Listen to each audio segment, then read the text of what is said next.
Bonjour, mon nom est Bernard Boire, je suis président de Convitec Conseil en Management.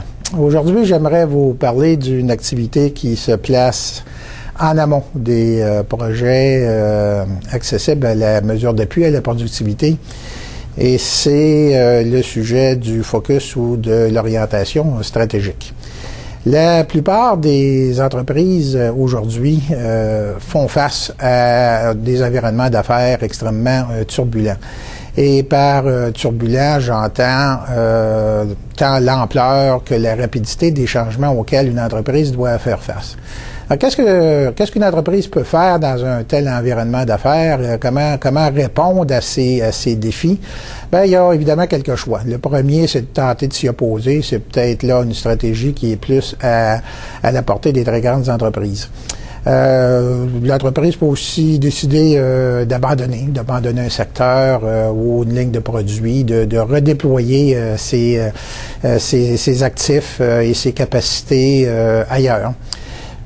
Où l'entreprise peut tenter de s'adapter, de changer ses façons de faire, de s'adapter à la situation pour faire face à ces défis, ou même tenter de prendre les devants, de passer à l'offensive. Certaines entreprises, en développant de nouvelles façons de faire, créent pour leurs concurrents de nouveaux défis.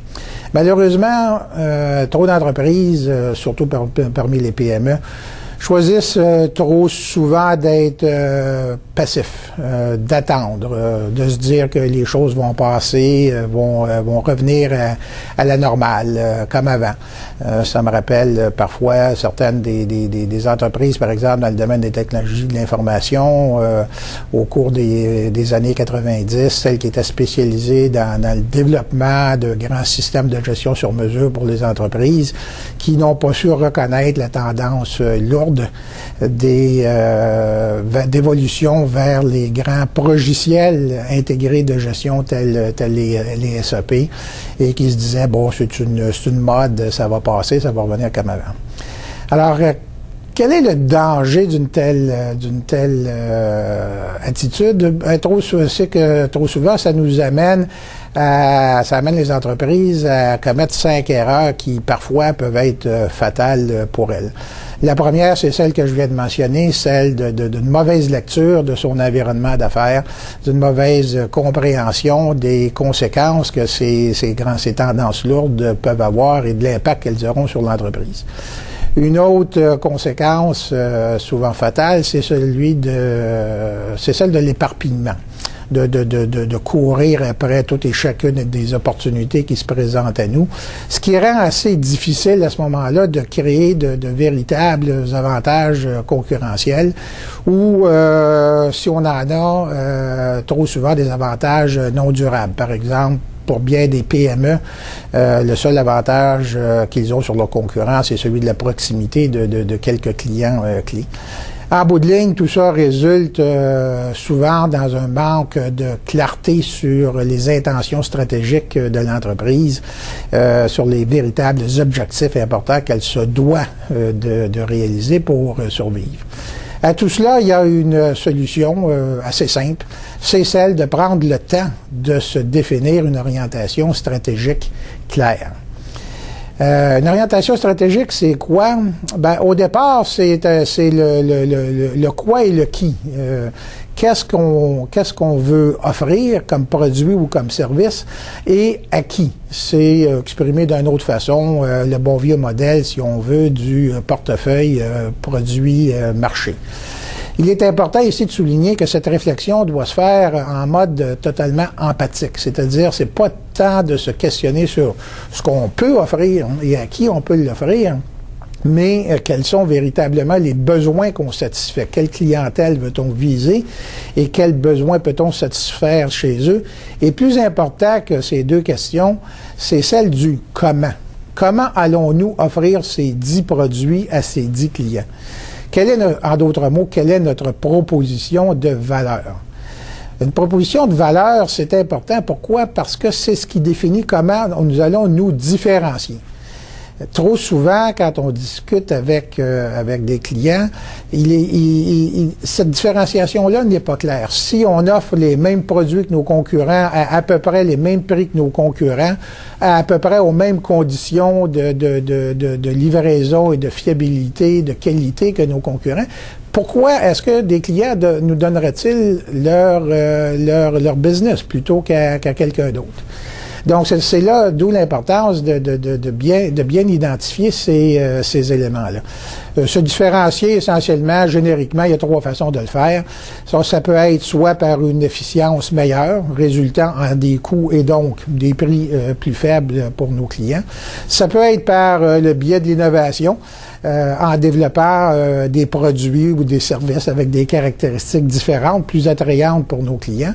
Ou ça peut être aussi par des marchés différents, ce qu'on appelle des niches, qu'elles soient géographiques, sociodémographiques ou autres, et où on pourra alors adopter des pratiques de gestion de relations de la clientèle plus spécifiques, plus adaptées à ces niches-là.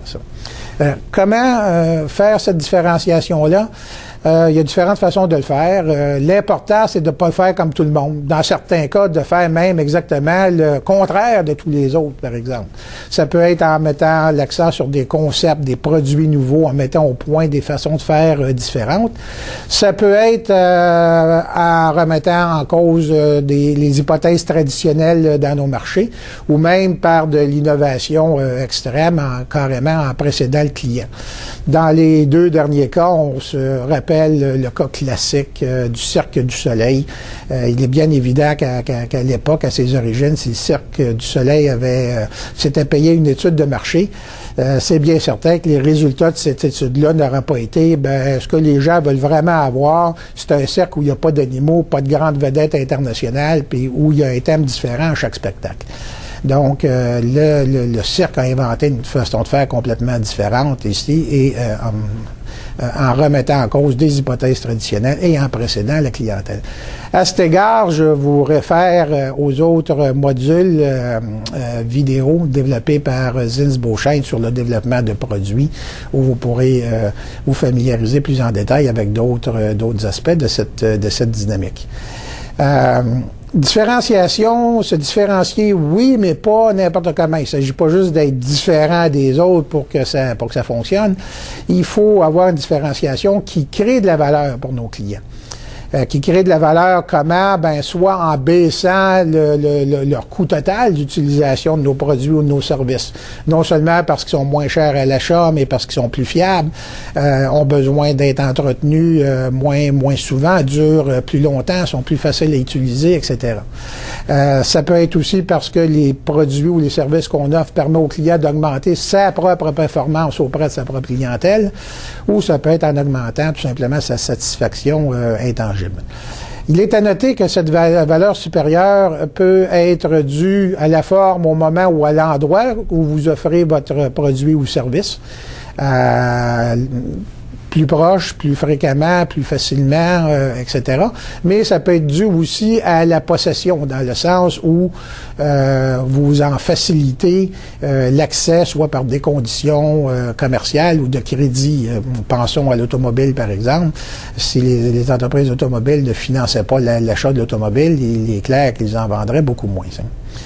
Quel est finalement, en bout de ligne, le point de tout ça? Mais comme on disait au début, c'est de créer des avantages concurrentiels durables.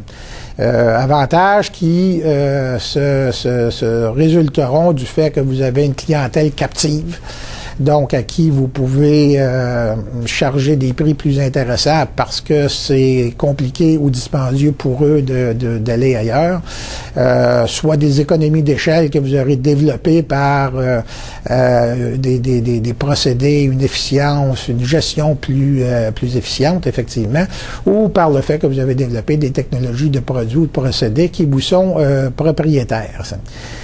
Quel est le point de tout ça, finalement, à bout de ligne? C'est tout simplement que toutes les activités, tous les projets, les initiatives internes d'importance que vous entreprenez devraient être choisis spécifiquement en fonction de leur capacité à renforcer les avantages que vous visez.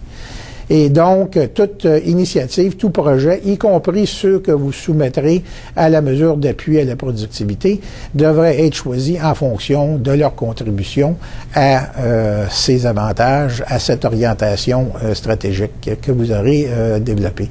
En terminant, laissez-moi vous rappeler la bonne nouvelle, c'est que le MDEIE subventionne la préparation de plans stratégiques de cette nature-là avec son programme Focus Stratégie. Merci.